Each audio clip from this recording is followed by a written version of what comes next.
Hello. As of June 10th, Brazilian protesters in the city of Rio de Janeiro and São Paulo have carried out rallies in protest of the rise in bus fare, which went up by 20 cents. Such protests have continued until today, at the time of the recording of this video on June 14th. You may not have heard of this, that with Turkey and Syria's uprising, it is difficult to keep track with everything that goes on in the world. And eventually, international news outlets might report on what is happening down here. They might do so the same way the national media is doing it now. They might portray the protesters as criminals and vandals and delinquents. It is of extreme importance that the truth reaches you before they do.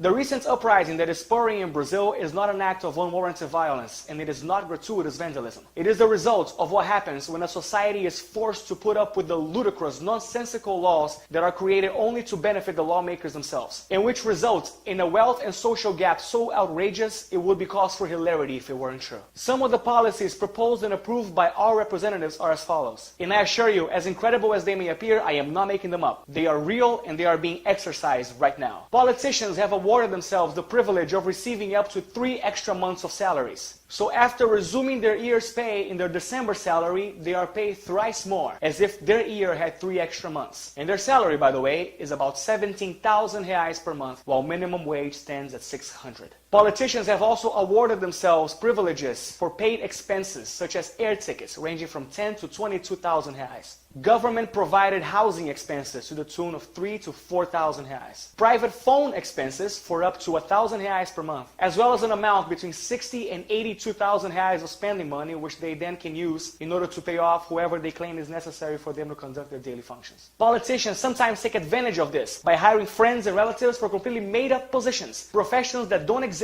just so they can give them free money for nothing. And once again, while all these things are happening, minimum wage stands at around 600 reais. Politicians couldn't care less about their constituents down here. And this complete disregard for their constituents has resulted in some deplorable situations in health, in safety, in education. It's common to have hospitals that look like war zones, with patients lying about in the hallways instead of in a gurney. Or to have a patient who is in critical condition but is told by the hospital staff to which he goes that the hospital is full, and then being given the order to ride alone by bus, public transportation, to another one. Here, the country that brags about how well prepared and how advanced it is to host the World Cup has such deplorable and horrible and sad education conditions that people have just given up on it. Keeping in mind that a politician here earns 17,000 reais, can you imagine how much the salary of a teacher would be?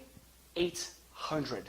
Imagine a person who went to college to exert a profession as important as teaching a generation of children to lead the country in the future, having to only allow herself 200 reais, or rather 200 bucks from your country, per week to feed her family. That's how it is down here. And yet the Brazilian capital turns a cold shoulder to all this. While these disgraceful facts still persist and occur, they are building right now, or have concluded building by the time you watch this video, the Mané Garrincha, the most expensive soccer stadium to ever host a World Cup game, at the tune of 1.2 billion reais. 1.2 billion, while people starve in slums and die in hospital corridors. Also, in the subject of preparing for the important events of the World Cup and the Olympics, poor people that live around the areas that are being prepared to host the soccer games of the World Cup and the games of the Olympics have been evicted from their homes in a near Gestapo-esque fashion. The police have marked the front doors of their homes, preparing them to be run over by a bulldozer the next day. And any resident that tries to stand his ground and stay home is being met with crowd dispersion evasion techniques, including gunfire, with total disregard for women and children. And even now, as we speak, a bill is being discussed that will render the Supremo Tribunal Federal, the government body that is responsible for keeping politicians in check, completely useless. If this law is accepted, then politicians will run free and be able to do whatever they wish to without anyone to check on them. This is absolutely unacceptable. It has gone on for too long and people are sick of it. Only this time something substantial can be done, and that is where you come in.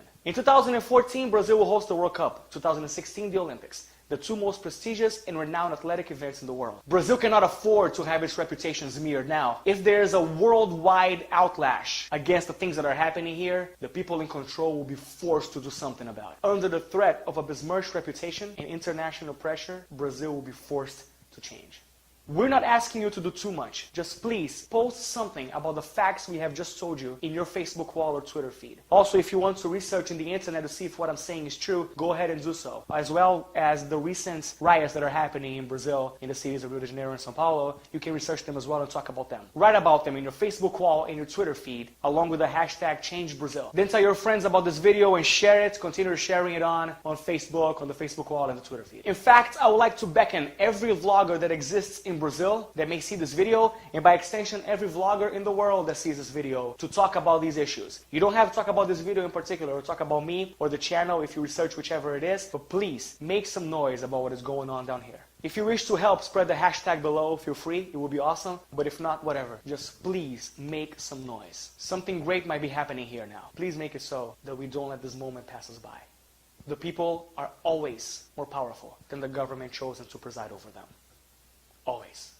Thank you, and please help us.